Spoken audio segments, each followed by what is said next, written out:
Officer James Sullivan pulled his police car to the side of the road and yawned. It had been a long night shift in the quiet town of Oak Ridge. The winter morning was just beginning to break, with a pale sun trying to push through the clouds. His breath made little clouds in the air.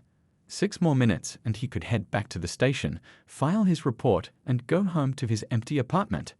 The radio crackled. Unit 27, we've got a call about strange noises from behind Peterson's grocery on Maple Street. Probably just cats again, but can you check it out before you clock off? James sighed and picked up the radio. Copy that. On my way. So much for getting off on time. He drove slowly through the sleepy streets. The town was just waking up. A few people hurried along the sidewalks, huddled in thick coats against the December cold. The temperature had dropped below freezing overnight. James turned onto Maple Street and parked behind Peterson's grocery. The store wouldn't open for another hour. The alley behind the store was narrow and dirty. Dumpsters lined one wall, and the smell of rotting food hung in the air. James wrinkled his nose as he stepped out of his warm car. His flashlight beam cut through the dim light as he walked deeper into the alley. "Hello, anyone here?" His voice echoed off the brick walls. At first, all he heard was the distant sound of morning traffic. Then something else caught his ear, a soft, whimpering sound. It wasn't cats. It sounded almost like a baby. James whispered to himself, "No way." He moved faster now, following the sound to a large green dumpster. The crying grew louder. His heart began to pound. Surely no one would. James pushed aside some cardboard boxes and saw it, a small bundle wrapped in a thin, dirty blanket. The cloth moved slightly, and he heard that unmistakable cry again, weaker now. "Oh my God," he breathed, reaching in with shaking hands. The bundle was light, too light. As he pulled back the blanket, his chest tightened. A tiny baby boy, with dark skin now turning bluish from cold, lay there with eyes squeezed shut, making small movements with his little arms. The baby couldn't have been more than a day old. The umbilical cord had been roughly cut, and dried blood still clung to his skin. "Dispatch, this is Unit 27, James said urgently into his radio. "I need an ambulance at Peterson's grocery on Maple Street right now. I've found an abandoned newborn in the dumpster. The baby is alive but suffering from exposure."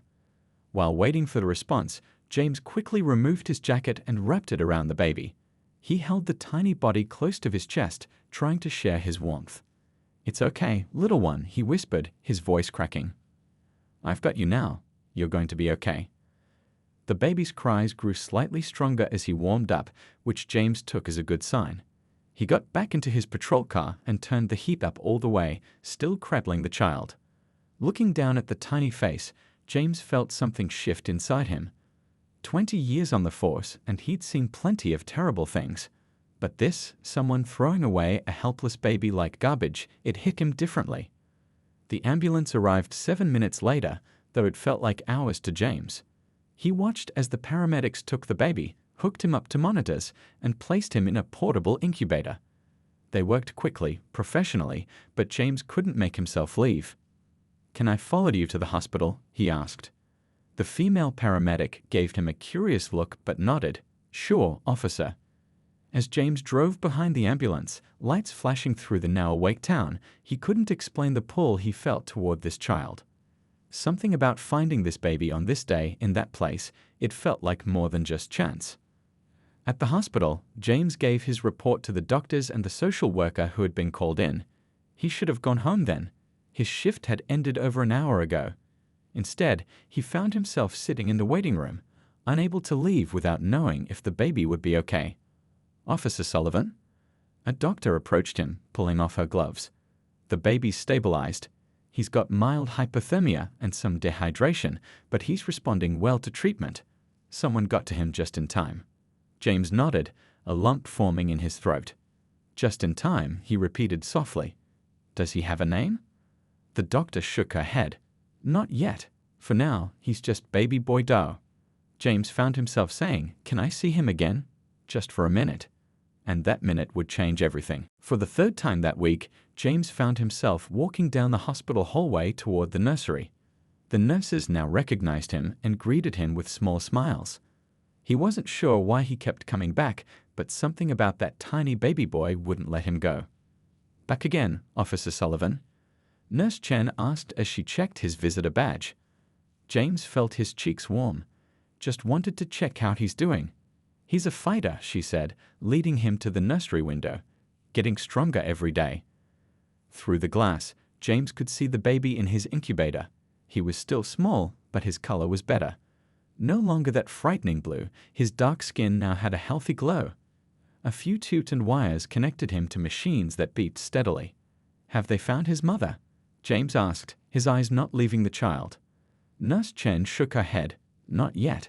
Police are still investigating, but..." She trailed off with a shrug that said everything. Cases like this rarely ended with family reunions. What happens to him now? Once he's medically cleared, he'll go into the foster system. Child Services is already looking for a placement. James nodded, a heaviness settling in his chest. He knew what that meant. The system was overcrowded, underfunded.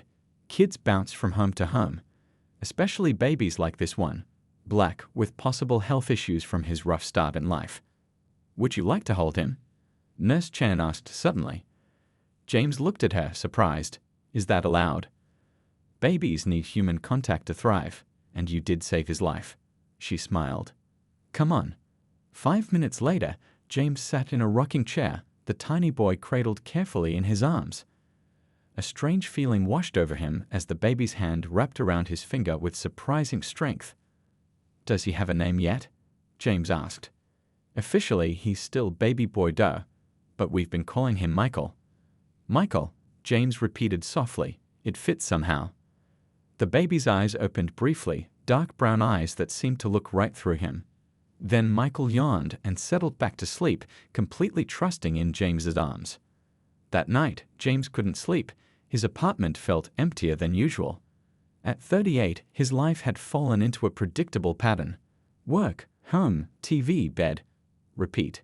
His marriage had ended 7 years ago when his wife realized she wanted children and James was always not ready yet. The irony wasn't lost on him. The next day, James called in sick for the first time in 3 years. Instead of going to work, he drove to the hospital again. This time, he asked to speak with the social worker handling Michael's case. Lisa Robinson was a tired-looking woman with kind eyes. "Officer Sullivan, the nurses told me you might stop by." "What's going to happen to Michael?" he asked directly. Lisa sighed. "We're looking for a foster placement, hopefully someone who might consider adoption eventually, but it's complicated. The waiting list for babies is long, but..." "But what?" James pressed. "Transracial adoptions can be challenging. We try to place children with families who share their cultural background when possible." James nodded. He understood the importance of that, but he also couldn't shake the feeling that he and Michael were connected somehow. "What if," he started, then stopped, surprised by what he was about to say. Lisa looked at him curiously. "Yes. What if I wanted to foster him?" The words came out before he could think them through. Lisa's eyebrows rose. "You?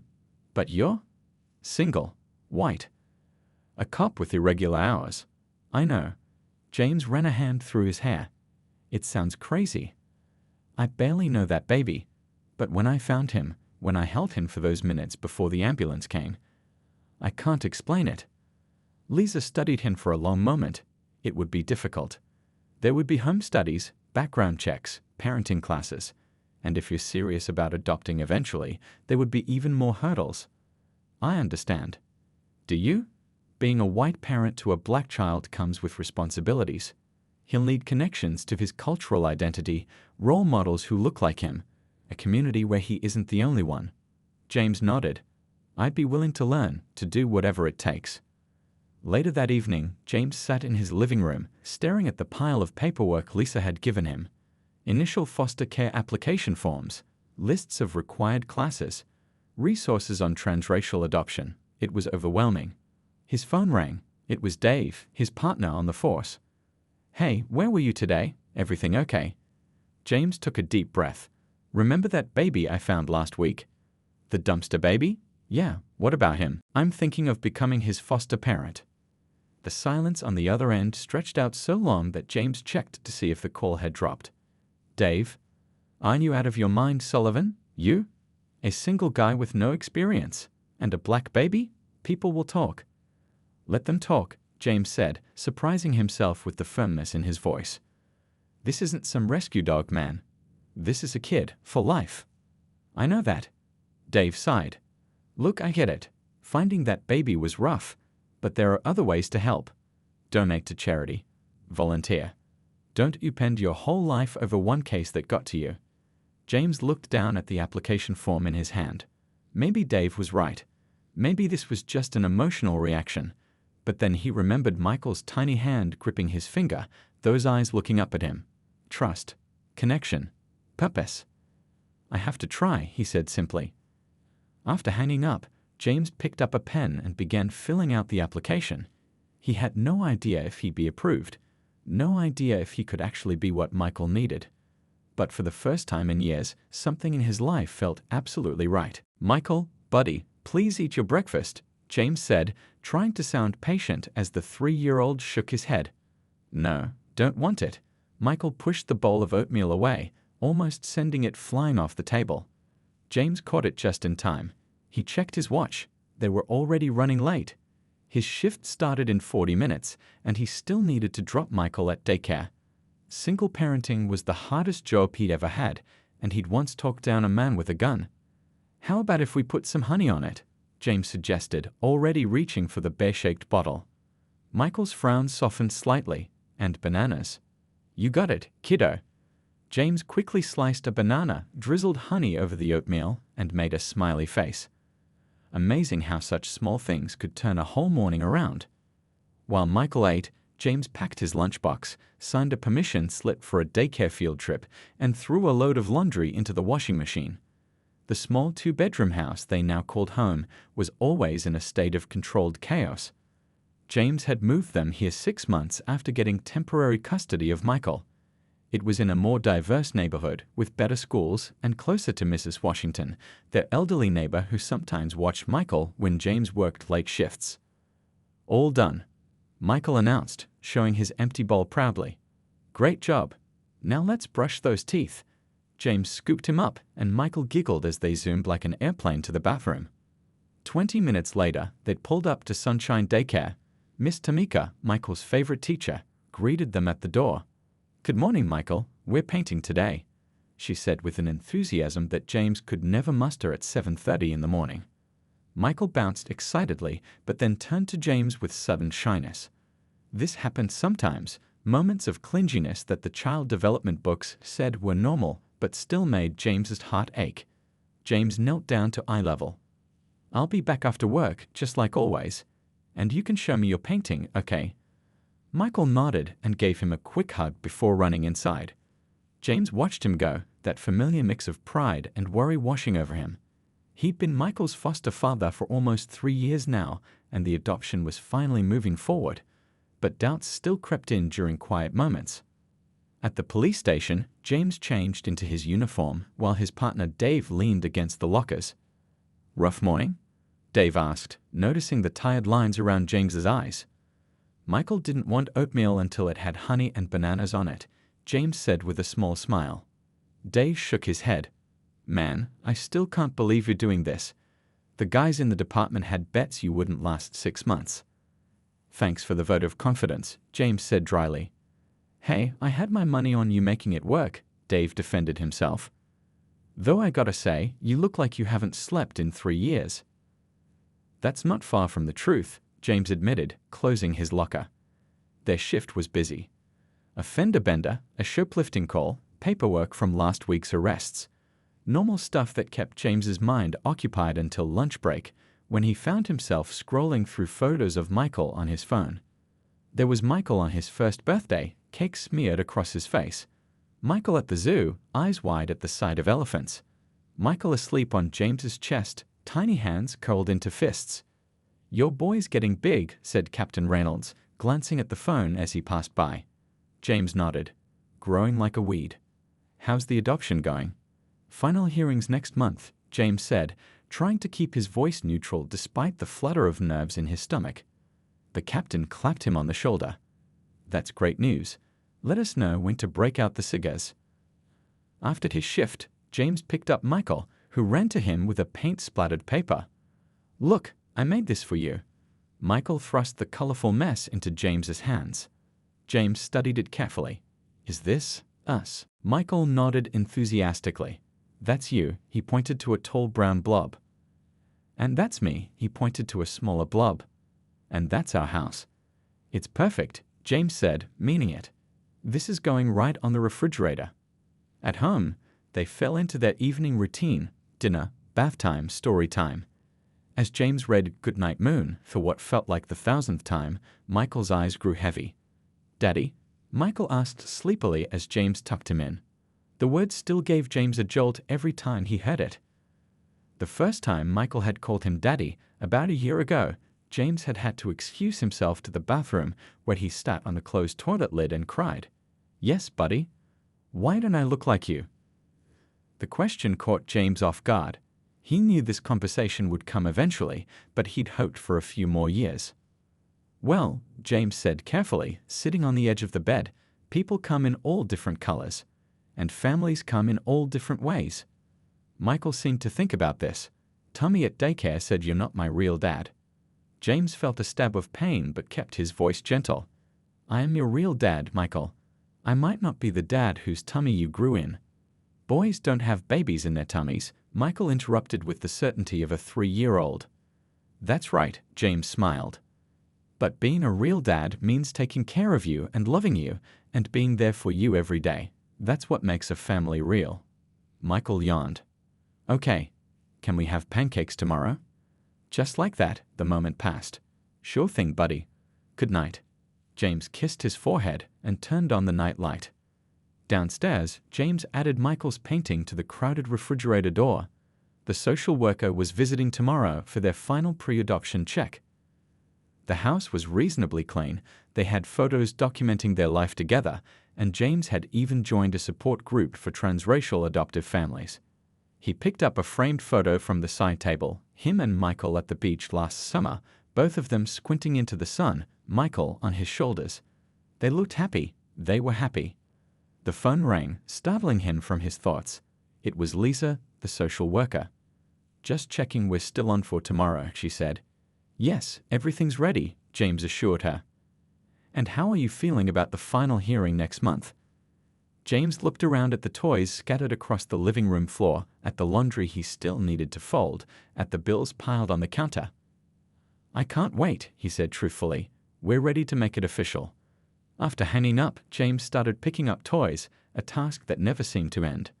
The past 3 years had been the hardest, most exhausting, most wonderful years of his life.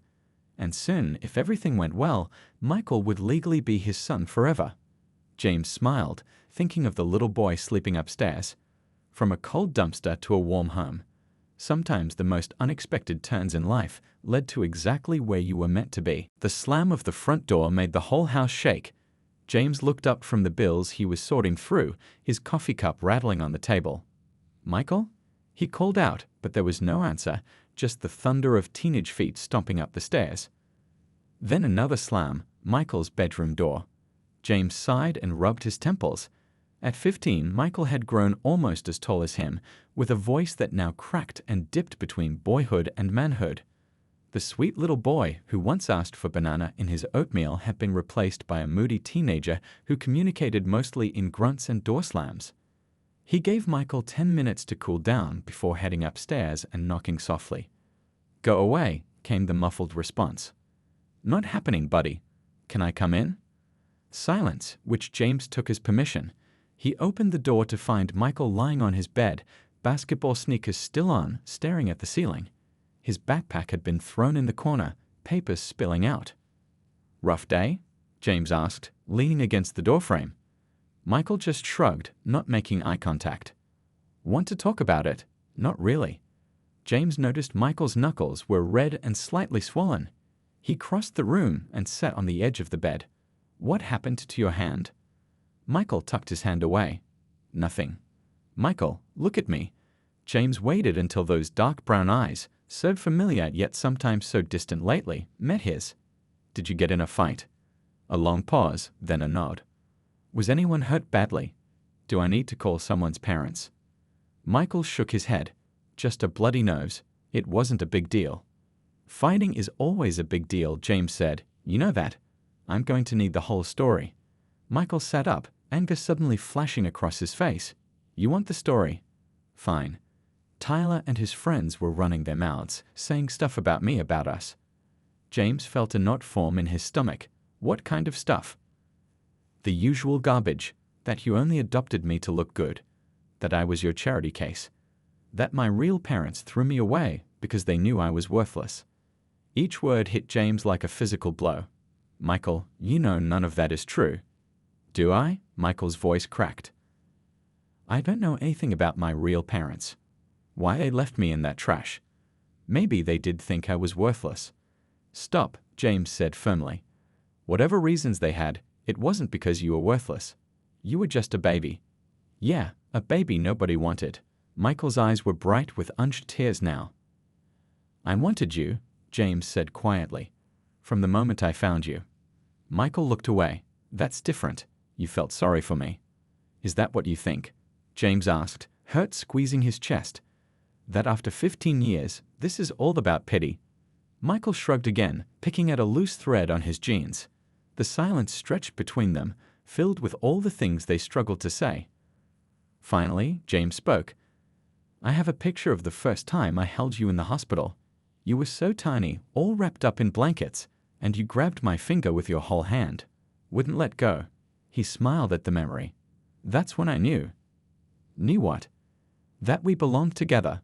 That finding you wasn't an accident. James reached out to touch Michael's shoulder. I didn't feel sorry for you, Michael. I felt connected to you. Michael didn't pull away, which James counted as a win. But why didn't they want me? He asked in a small voice that reminded James of when he was much younger. I don't know, James answered honestly. People make desperate choices for all kinds of reasons. Addiction, fear, poverty, mental illness. But none of those reasons have anything to do with you or your worth. Michael was quiet for a long time. I need to know who they were, who I am. It wasn't the first time Michael had expressed this, but the intensity was new. James nodded slowly. When you turn 18, if you still want to search, I'll help you. But Michael, knowing where you came from isn't the same as knowing who you are. Easy for you to say, Michael muttered. You know exactly where you came from. And you know exactly where you belong, James countered gently. That night, after Michael had calmed down and they talked more about the fight, which would still have consequences, James made clear. They sat together at the kitchen table eating pizza. Michael was telling him about basketball practice when the doorbell rang. James opened the door to find Principal Watkins standing there, looking uncomfortable. Officer Sullivan, I apologize for coming by so late, but I thought we should talk in person about what happened today. James invited him in, shooting Michael a look that said, We're not done with this. Principal Watkins sat stiffly on the couch. I suspended Tyler for 3 days for his comments. They were completely unacceptable. Racist, frankly. James felt his jaw tighten. Michael hadn't mentioned that part. However, the principal continued, physical violence is never the answer. Michael threw the first punch. I can't ignore that.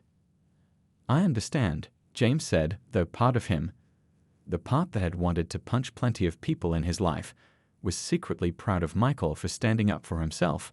After the principal left, James found Michael in the kitchen, pretending to do homework but obviously listening.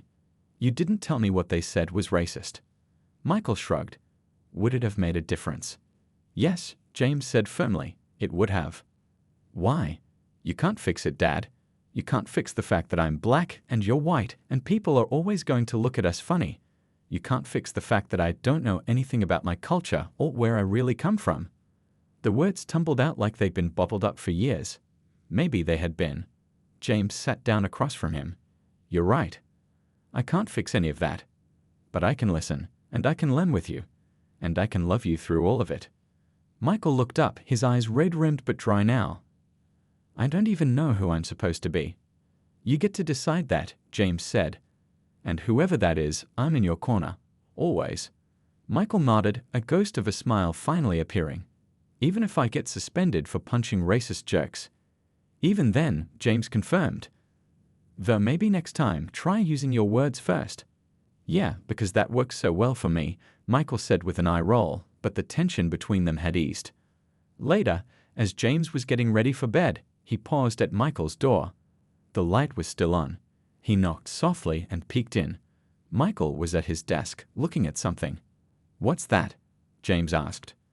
Michael hesitated, then held up a crumpled piece of paper. It was the painting he'd made all those years ago at daycare, 2 blobs and a house. James hadn't realized he kept it. "I found it in the old photo box when I was looking for baby pictures for that school project," Michael explained. "I guess even back then, I knew we were different colors." James came and stood beside him, looking at the faded painting.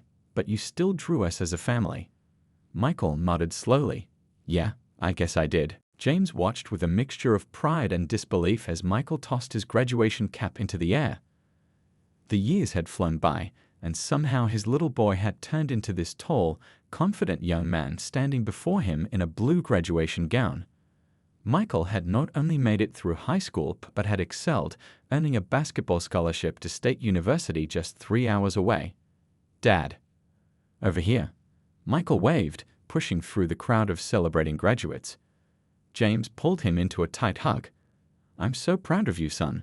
Michael's friend Thomas snapped a photo of them, arms around each other's shoulders, both grinning widely. Dave and his wife had come too, along with Captain Reynolds, now retired, and Mrs. Washington from next door. They had all watched Michael grow up, becoming a part of the extended family James had built for his son over the years. Later that evening, after the guests had gone and the leftover graduation cake sat half-eaten on the kitchen counter, James handed Michael a small box. "What's this?" Michael asked, surprised. "Just open it." Inside was a simple silver watch. Michael turned it over to find an engraving on the back. "Time reveals who we truly are." "Dad, this is, wow."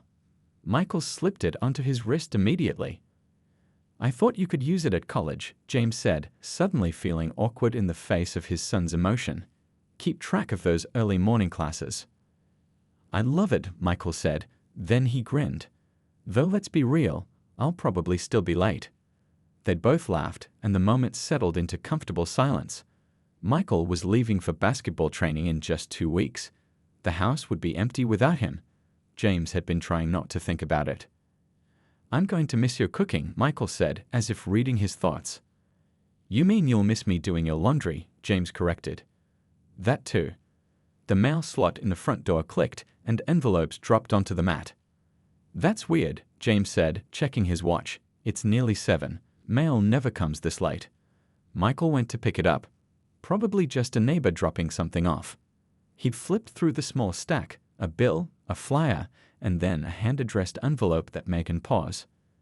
"Dad, this one's for you." James took it, not recognizing the handwriting. No return address, just his name and address written in neat, slightly shaky letters. He opened it and pulled out a single sheet of lined paper. As he read, the color drained from his face. "Dad, what is it?" James sank into a kitchen chair, still staring at the letter. You should probably read this too." Michael took the paper, his eyes scanning the words quickly, then more slowly as the meaning sank in. The letter was from a woman named Shanice Taylor. She claimed to be Michael's biological mother. "She says she's been looking for you," James said, his voice rough. "For years, apparently." Michael read the letter again, his hands shaking slightly. "She says she was 16 when she had me. That she was living on the streets, addicted to drugs. That she's been clean for over 10 years now." James nodded, watching his son's face carefully. "Are you okay?" Michael shook his head, not in denial but in disbelief. "I don't know how to feel. I've wondered about her my whole life, and now she just writes a letter." "After 18 years?" "She says she regrets what she did every day," James pointed out quietly. "That she was desperate and scared. She threw me in the trash." Michael's voice rose, his eyes flashing with sudden anger. "She left me to die." "I know," James said. He wanted to say more, to defend this woman he'd never met, to explain the depths of desperation that might drive someone to such an act. But the truth was, despite all his empathy as a police officer who'd seen the worst of humanity, a part of him had always been angry at the person who had abandoned his son. Michael paced the kitchen, the letter still clutched in his hand. "She wants to meet me. Can you believe that?" She thinks she can just walk back into my life. It's your decision, James said carefully. You don't have to meet her if you don't want to. Michael stopped pacing and looked at him. What would you do? If you were me? James took a deep breath. This was tricky ground. Honestly, I'd probably want answers, but I'd be scared too. You're not upset about this? Why would I be upset? I don't know. Because she's suddenly here after all these years? Because I might want to meet her. James stood up and put his hands on Michael's shoulders. Michael, listen to me. Nothing changes between us. Nothing. You wanting to know where you came from doesn't threaten who we are to each other. Michael's shoulders relaxed slightly. I do want to know, but I'm also really angry. That's perfectly normal. What if she's lying? What if she's not even really my mother? James considered this. The timing fits, and she knew where you were found. Details that weren't in the newspapers. Michael sat down heavily at the table, staring at the letter again. She says there's something else she needs to tell me, something important that she can only say in person. This was the part that had worried James most. I noticed that too. What do you think it is? I don't know, son. It could be anything. They sat in silence for a few minutes, both lost in thought. I think I want to meet her, Michael finally said. But not alone. I want you to be there too. Relief washed over James. Of course. I'll be right there with you. I'm not looking for another parent, Michael added quickly. I already have a dad. James smiled, his heart full. I know that, but she's a part of your story, Michael. A part of who you are. You deserve to know that story, whatever it is. Michael nodded, folding the letter carefully and putting it back in the envelope. Can we call her tomorrow? Set something up before I leave for school. Whenever you're ready. That night, James couldn't sleep. He sat in the living room, looking through old photo albums by the dim light of a single lamp. Photos of Michael's first steps, his first day of school, his first basketball game. All the milestones they'd shared. He wondered if Shanice Taylor had thought about these moments over the years, if she'd imagined the boy her baby had become. He should have expected this day would come. He'd always told Michael that when he turned 18, they could search for his birth parents if he wanted. But he'd imagined it differently. A long, possibly fruitless search through official channels and DNA databases, not a letter out of the blue on graduation day. James closed the album and leaned back, closing his eyes. Whatever happened next, he knew one thing for certain. The bond between him and Michael was unbreakable. It had been forged through thousands of ordinary days and extraordinary moments, through tears and laughter, through growing pains and healing. Not even the return of Michael's birth mother could change that. At least, that's what he kept telling himself as dawn broke over the horizon. The small coffee shop was nearly empty on that Tuesday afternoon. James and Michael arrived 15 minutes early, claiming a corner table away from the windows. Michael kept checking his watch, the graduation gift that now felt heavy on his wrist. You okay? James asked, noticing how his son's leg bounced nervously under the table. Yeah, no, I don't know. Michael ran a hand over his short hair. What do you even say to someone who gave birth to you and then threw you away? James wished he had an answer. Just take it 1 minute at a time. You don't have to say or do anything you're not comfortable with. Michael nodded, then suddenly straightened up, his eyes fixed on the door. I think that's her. James turned to see a slender black woman in her mid-30s entering the coffee shop. She wore simple jeans and a blue blouse, her hair pulled back in a neat bun. She looked nervous, her eyes scanning the room until they landed on Michael. Even from a distance, James could see the shock register on her face, perhaps at how tall he'd grown or how much he looked like her. The resemblance was unmistakable. Michael? She asked softly as she approached their table. Michael stood up stiffly, not extending his hand or moving closer. Miss Taylor. Please, call me Shanice. Her voice had a slight tremble to it. Thank you for agreeing to meet me. James stood too, offering his hand. James Sullivan. She took it, her grip surprisingly firm. The man who found him. Who raised him. I've wanted to thank you for so long. An awkward silence fell as they all sat down. James watched Michael's face, a mask of carefully controlled emotions. Would you like some coffee? James offered, trying to ease the tension. Yes, thank you. Shanice smiled gratefully. As James went to order, he kept glancing back at the table. Michael sat rigid, arms crossed, while Shanna spoke, her hands moving expressively. By the time James returned with 3 cups, something had shifted subtly. Michael's posture was still guarded, but he was listening. "I was 16, Shannis was saying.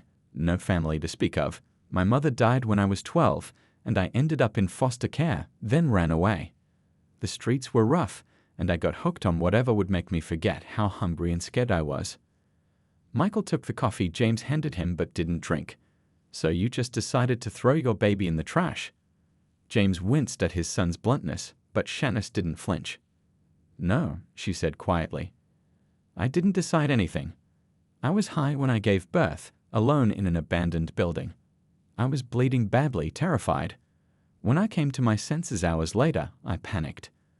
I wrapped you up and thought I'd leave you somewhere safe, a hospital doorway, a church.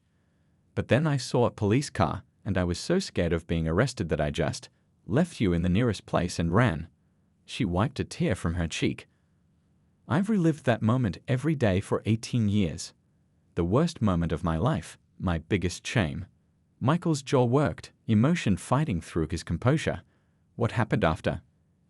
"I nearly died from an infection. Ended up in the hospital, then jail for drug possession. In jail, I got clean for the first time in years. Started to realize what I'd done." Shanice's voice was steady now, like she'd told this story many times. "When I got out, I tried to find out what happened to my baby. All I knew was they found a baby boy alive in that area around that time. It gave me hope." "Hope for what?" Michael asked sharply.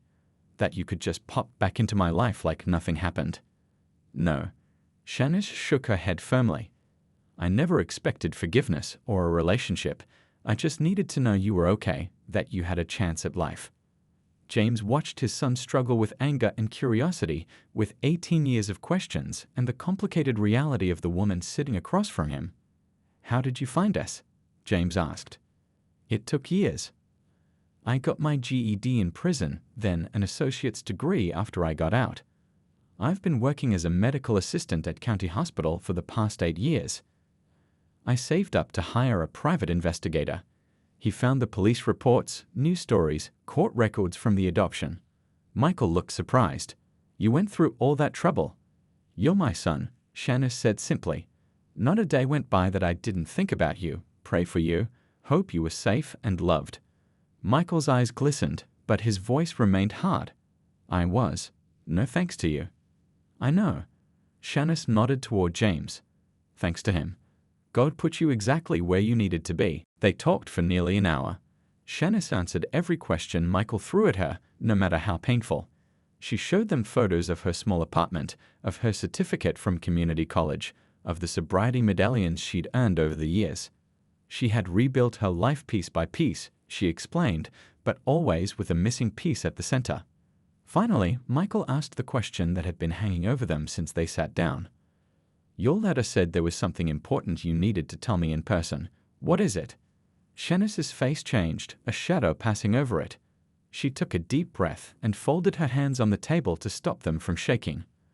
"I've been sick for a while now," she said quietly. "At first, I thought it was just exhaustion from working night shifts, but the symptoms got worse. 6 months ago, I was diagnosed with chronic myeloid leukemia." James felt a cold weight settle in his stomach as Michael stiffened beside him. "Cancer?" Michael's voice was barely a whisper. Shanice nodded. "It's a type of blood cancer, and it's why I finally pushed to find you after all these years." "I don't understand," Michael said, though the fear in his eyes suggested he might. "CNL has a genetic component," Shanice explained gently.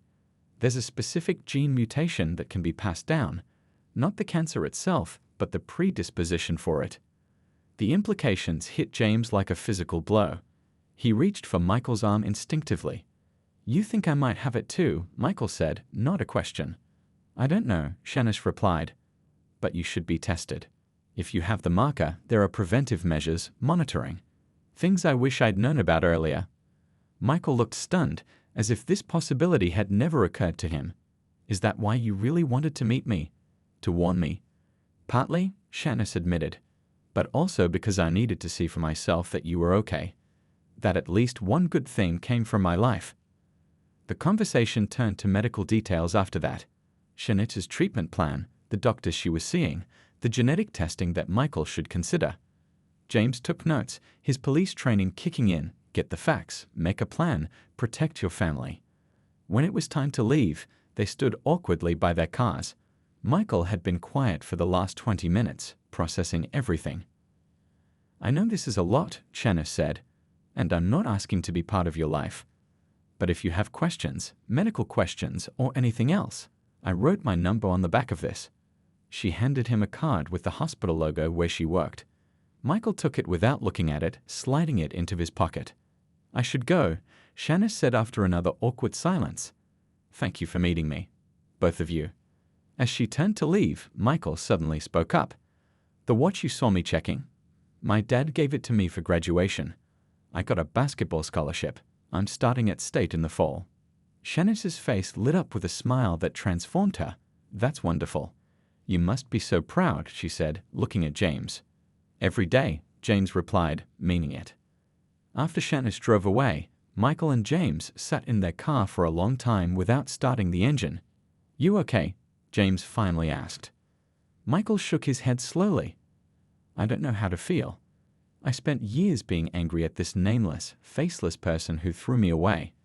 Now she's real, and she's sick, and I might be sick too someday, and I don't know if I should hate her or feel sorry for her or what. You don't have to decide right now, James said. Or ever really. Feelings are complicated. What do you think of her? Michael asked suddenly. James considered the question carefully. I think she's someone who made a terrible mistake when she was young, high, and scared. And she spent her whole adult life trying to make amends for it. Michael nodded, looking down at his hands. Do you think I should get tested for the cancer gene? Yes, James said without hesitation. Knowledge is power, Michael. Whatever the test shows, we'll handle it together. What if it's positive? What if I have it? James turned in his seat to face his son fully. Then we fight it, with everything we've got. Michael finally met his eyes. I'm scared, Dad. I know. James reached over and pulled him into an awkward hug across the center console. But we've faced tough stuff before. Remember when you were 10 and broke your arm right before basketball tryouts? You still made the team with your cast on. Michael laughed shakily against his shoulder. This is a little different than a broken arm. The principle's the same, James insisted. We take it one step at a time. As they drove home, the setting sun painting the sky in shades of orange and red, James kept glancing at his son's profile. The young man beside him had faced so much in his short life. Abandonment, identity struggles, racism, and now this health threat looming on the horizon. Yet through it all, Michael had grown into someone strong, kind, and resilient. Whatever came next, James knew that same strength would carry them through. The waiting room at the oncology department was too quiet. James thumbed through a dog-eared magazine without really seeing the pages. It had been 3 months since they'd met Shanice, 3 months of tests and doctor appointments, 3 months of trying to act normal while fear lurked in the background of every conversation. Michael's blood test had confirmed what they had feared. He carried the same genetic marker as Shanice. The doctors explained that this didn't mean he would definitely develop leukemia, but his risk was significantly higher than average. They recommended regular monitoring and preventive measures that would hopefully catch any changes early. State University had been understanding, allowing Michael to defer his scholarship for a semester while he underwent the initial battery of tests and treatments. James had been grateful for that small mercy. The door to the examination room opened, and Michael emerged with a tired smile. All done for today. James stood up quickly. What did Dr. Wilson say? Same as last time. Blood counts look okay, but we need to stay vigilant. I'm good to start college next month, though. Relief washed over James. They'd been waiting for this news. That's great, son. As they walked to the parking lot, Michael seemed lost in thought. I think I want to change my major. Oh? James tried to keep his tone casual. Michael had been set on studying sports management since his junior year of high school. Yeah, I'm thinking pre-med instead. James stopped walking, surprised. That's a big change. Michael shrugged, but his eyes were determined. Going through all this, it's made me see things differently. I want to help people like me. Maybe become an oncologist someday." They reached the car, and James felt a surge of pride mixed with worry. Pre-med would be challenging, especially with Michael's health situation and basketball commitments. "You think I can't handle it?" Michael asked, reading his expression. "I think you can do anything you set your mind to," James answered honestly. "I just want to make sure you're not taking on too much at once." "I need to do this, Dad." There was something in Michael's voice, a quiet certainty that reminded James of the moment he himself had decided to become a foster parent all those years ago. "Then I'm behind you 100%. On the drive home, Michael's phone rang. He checked the screen, hesitated, then answered. "Hi, Shanice." James kept his eyes on the road, trying to give Michael privacy while still being there for him. Over the past months, Michael had begun talking to Shanice regularly, their relationship evolving into something neither of them had expected, not quite mother and son, but no longer strangers either. "Yeah, the appointment went well," Michael was saying. "Dr. Wilson says I'm good to start school." A pause. "How about you? How was your treatment yesterday?" James listened to the one-sided conversation, hearing the careful concern in his son's voice. Shanice's condition had been declining rapidly. Her doctors were trying an aggressive new treatment protocol, but the prognosis wasn't good. "I was thinking I could stop by tomorrow after work," Michael said. "Bring you some of that soup you liked from the deli." Another pause. "No, it's no trouble. I want to." After he hung up, Michael stared out the window for a while. "She's not doing well," he finally said. "The new treatment is making her really sick, and it's not even working that great." James nodded, unsure what to say. The complicated situation sometimes left him at a loss for words. "It's weird," Michael continued. "For years, I imagined meeting my birth mother, and I always thought I'd either hate her or feel some instant connection, but it's not like that at all. I feel responsible for her somehow, but also still angry sometimes. It's confusing."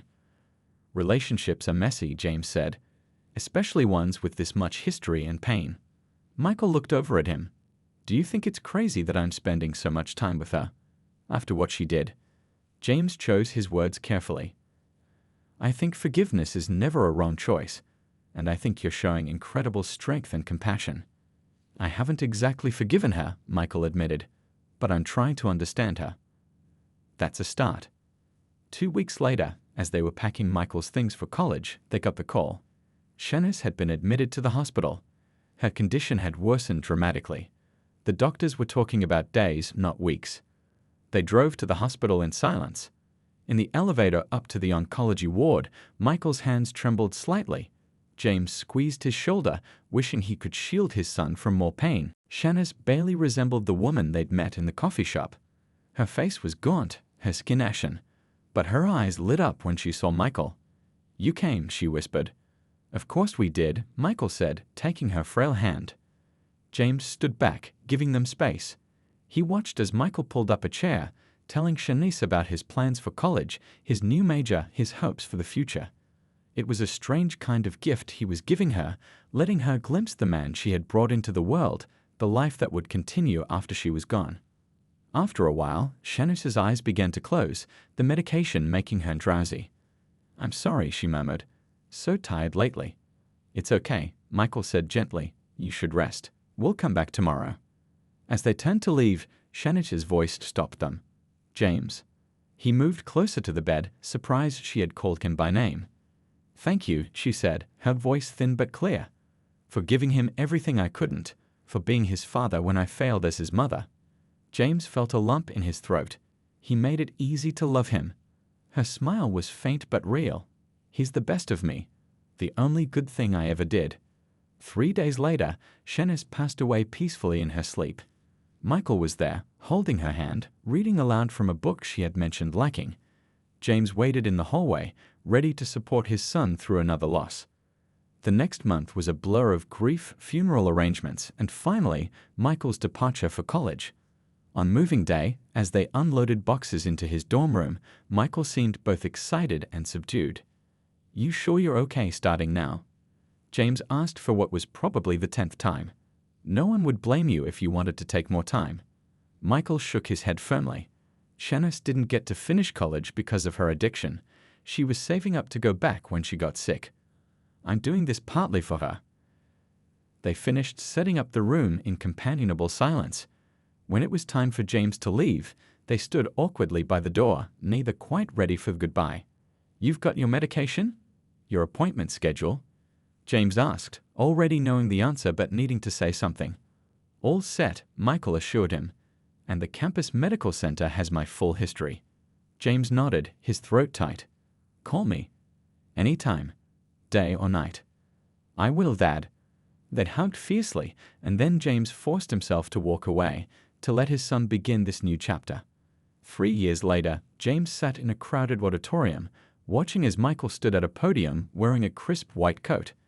The ceremony marking his entry into medical school was emotional for both of them, but especially meaningful because Michael had remained in remission, defying the odds that had seemed stacked against him. Today, as we don this symbol of healing, Michael was saying to his fellow students, I want to share what brought me to medicine. James listened, tears in his eyes, as his son told their story, being abandoned as a newborn, rescued by a police officer who became his father, and later finding his birth mother just in time to learn about the genetic condition they shared. How her death had inspired him to pursue oncology to help others facing the same battle. Life sometimes takes us through the darkest alleys, Michael concluded, only to lead us to exactly where we're meant to be. My father taught me that rescue comes in many forms. Sometimes it's being pulled from danger in a single moment. Other times, it's being loved every day for a lifetime. And sometimes, it's learning that your greatest pain can become your greatest purpose. After the ceremony, as they stood together taking photos, Michael pointed out a small pin on his white coat lapel, a blue ribbon Shanice had once given him from her hospital badge. She's part of my story too, Michael said simply. James nodded, understanding completely. Their family had never been conventional, had never followed an easy path. But looking at his son, healthy, purposeful, compassionate, James knew that sometimes the most broken beginnings can lead to the most beautiful endings. And sometimes a baby discarded in the trash could grow up to save others, turning tragedy into legacy.